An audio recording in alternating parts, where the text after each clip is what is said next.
کسی مسلمان کو سود پر روپیہ دینا. صاحب تمہیں مجبوری ہے، ہاں 1 لاکھ روپے دے دو، میری بیٹی کی شادی ہے، ہم 1 سال میں لوٹا دیں گے. 1 سال میں لوٹاؤ گے تو 1,25,000 لوں گا. کہا ٹھیک ہے دوں گا. 1,10,000 دوں، ٹھیک ہے دوں گا. یہ بھی حرام مال کی ایک قسم ہے. کسی کو ہم مدد تو کر رہے ہیں، قرض تو دے رہے ہیں، لیکن شرط یہ لگا رہے ہیں کہ 1 لاکھ روپے کی جگہ پر ہم 1 سال کے بعد تم سے 1,40,000 لیں گے، 1,20,000 لیں گے، بڑھ کے لیں گے، کیونکہ ہمارا پیسہ جا رہا ہے. اگر ہمارے پاس ہوتا تو 1 سال میں ہم کتنا کماتے، لہٰذا ہم 20,000 تم سے زیادہ لیں گے. اور آپ کی مجبوری ہے، آپ نے لے لیا اور اس نے 1 لاکھ کی جگہ 1,20,000 طے کر دیا. جانتے ہو یہ زیادہ رقم کیا کہلاتی ہے؟ سود. یا ایھا الذین آمنوا لا تأکلوا الربا ضعافا مضاعفا. اے مسلمانوں تم سود بیاج کو دگنا اور چوگنا کر کے مت کھاؤ. سنیے، جس نے 1 لاکھ روپیہ دیا، بدلے میں 5 مہینے 6 مہینے کے بعد 1 سال کے بعد 1,10,000 1,20,000 لیا، اس نے کتنا بڑا جرم کیا ہے. اسلام کی نظریے سے دیکھنا چاہتے ہو تو سنو، اللہ کے نبی فرماتے ہیں الربا 70 حوبا، الربا 70 حوبا وَأَيْسَرُهَا أَن يَنْكِحَ الرَّجُلُ أُمَّهُ. 1 لاکھ دے کر 1,10,000 لینے والوں سنو، 1 لاکھ دے کر 1,20,000 لینے والوں سنو، اپنے مسلمان بھائی کا ناجائز فائدہ اٹھانے والوں سنو. اللہ کے نبی فرماتے ہیں، محمد رسول اللہ فرماتے ہیں، جس نے 1 دے کر 1,20,000 لیا، 1 دے کر 1,10,000 لیا، یہ سود ہے. اور سود کے 70 درجے ہیں. 70 حوباً، سود کے 70 درجے ہیں. یہ 70 درجوں میں جو تم نے 1 لیا ہے، کتنا بڑا جرم کیا ہے. اس کا سب سے ہلکا جرم کیا ہے؟ سب سے ہلکا درجہ کیا ہے؟ ایسروہا ان ینکح الرجل امہ. ایک آدمی اپنی ماں کے ساتھ نکاح کر رہا ہے. ایک مرد، ایک نوجوان اپنی ماں کے ساتھ نکاح کر لے، نکاح ہو جائے گا. حدیث میں نکاح کا لفظ ہے ان ینکح الرجل امہ. مرد اپنی ماں کے ساتھ نکاح کر رہا ہے. کہنے کا مقصد کیا بتا دوں؟ ذرا سنو سود کھانے والوں، سنو نکاح کا لفظ کیوں کہا ہے. اللہ کے رسول نے کہا جیسے کوئی مرد اپنی ماں کے ساتھ نکاح کر رہے، نکاح ہوگا ہی نہیں.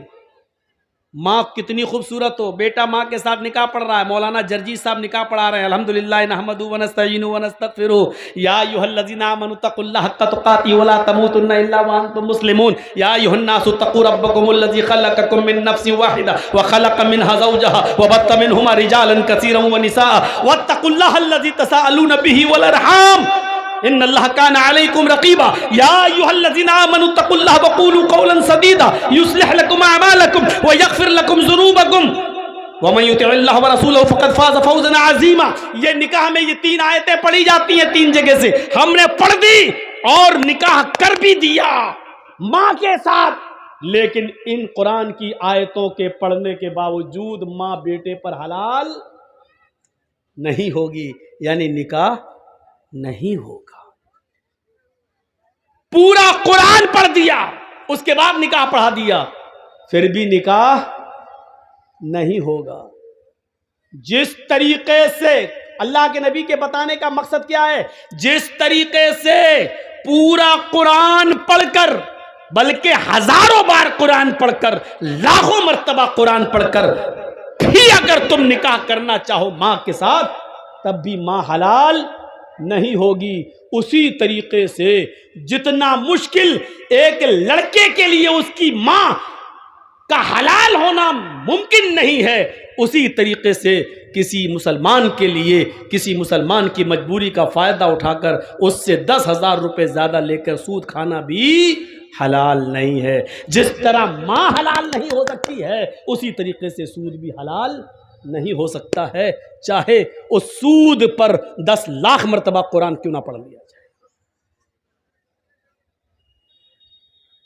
اور دوسرا مقصد کیا ہے اللہ کے رسول کے یہ بتانے کا؟ سنو، بہت سن چکے ہو ویدوں کے منتر۔ آج ہماری تقریر اور تقریروں سے ہٹ کر ہے، آج ہمارا پروگرام اور پروگراموں سے بالکل ہٹ کر ہے۔ آج ہمارا ٹارگٹ صرف آپ ہیں، ہم ہیں، ہمارا سماج ہے، ہمارا معاشرہ ہے۔ دوسرا نظریہ دیکھیے، پہلی بات، جس طرح ماں کے ساتھ چاہے کتنی مرتبہ نکاح کیا جائے ماں حلال نہیں ہو سکتی، اسی طرح سود بھی حلال نہیں ہو سکتا۔ دوسرا مقصد، دوسرا بتانے کا مقصد کیا اللہ کے رسول کا؟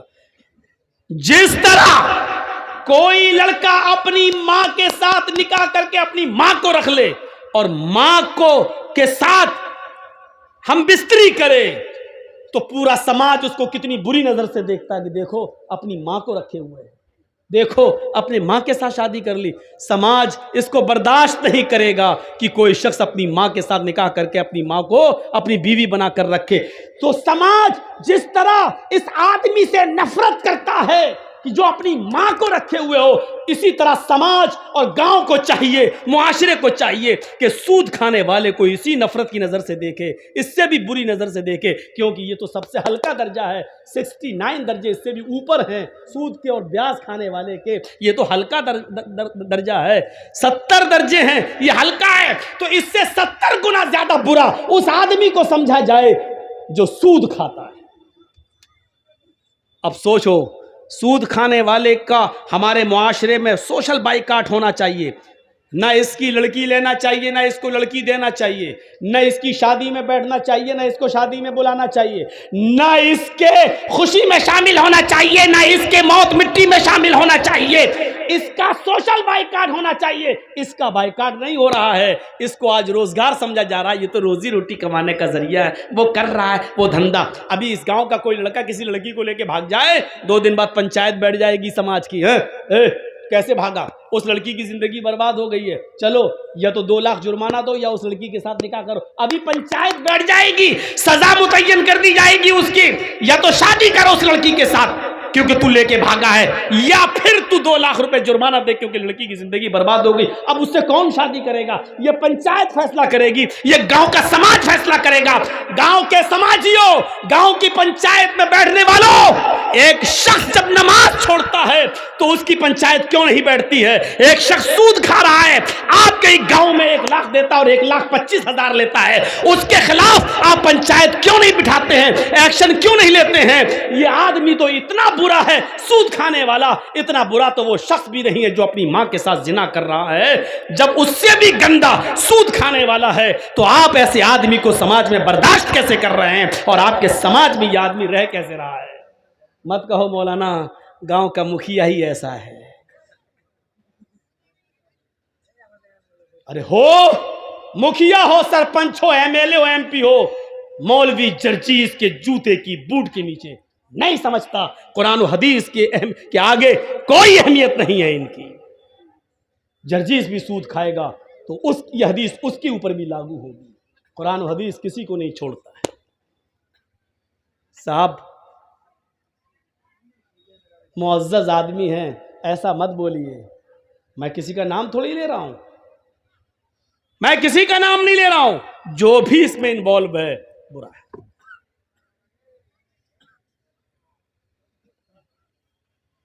ایک اور حدیث سنا دیتا ہوں،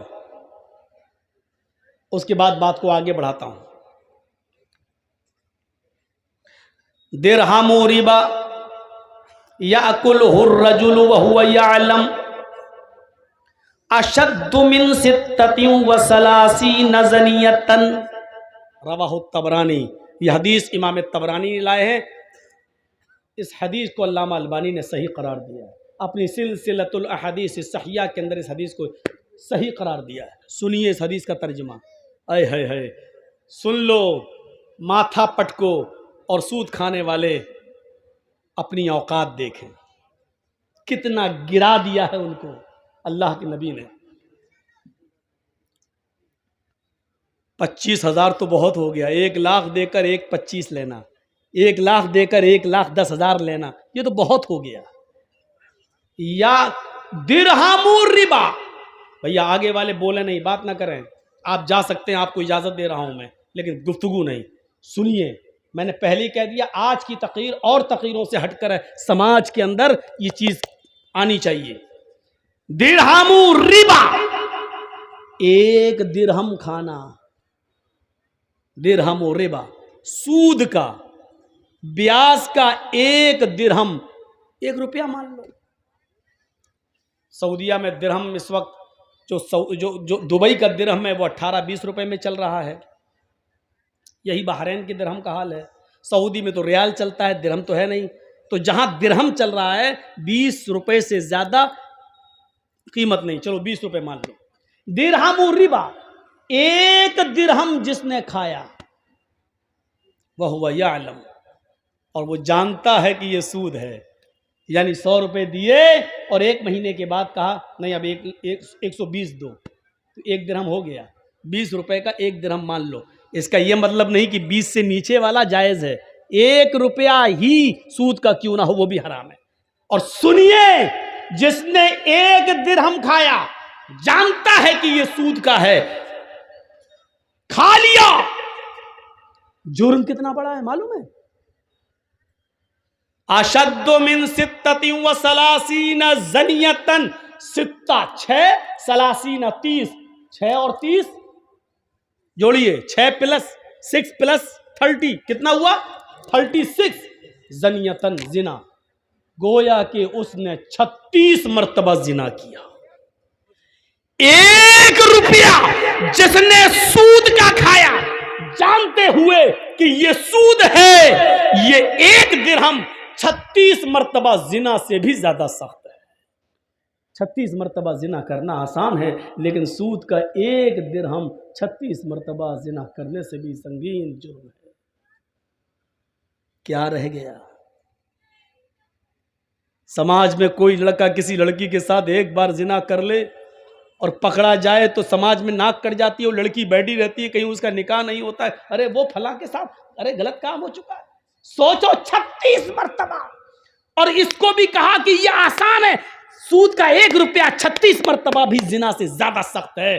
کیا گزر رہی ہوگی آج کی میری تقریر ان لوگوں کے اوپر جو سود کھاتے ہیں، اللہ کی قسم ایک ایک لفظ ان کے اوپر ہتھوڑا بن کے برس رہا ہے۔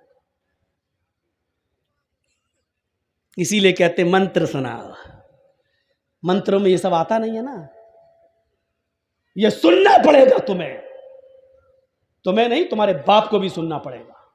جب تک میں اس کرسی پر ہوں سننا پڑے گا، بعد میں ہمیں سنا دینا جتنی گالیاں دینا ہو، کیونکہ یہ پاور مجھے محمد رسول اللہ کی طرف سے ملا ہے۔ جب تک میں اس کرسی پہ ہوں سننا پڑے گا۔ یہ ہے سود اور بیاج کی حیثیت، حقیقت۔